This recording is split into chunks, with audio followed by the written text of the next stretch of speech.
صحیح بخاری کی حدیث نمبر 372۔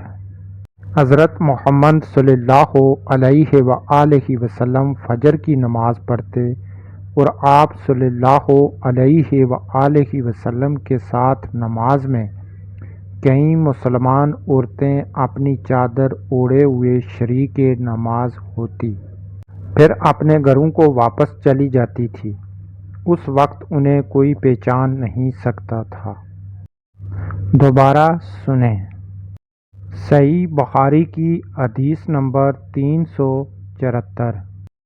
حضرت عائشہ رضی اللہ عنہا کے پاس ایک رنگین باریک پردہ تھا جسے انہوں نے اپنے گھر کے ایک طرف پردے کے لیے لٹکا دیا تھا۔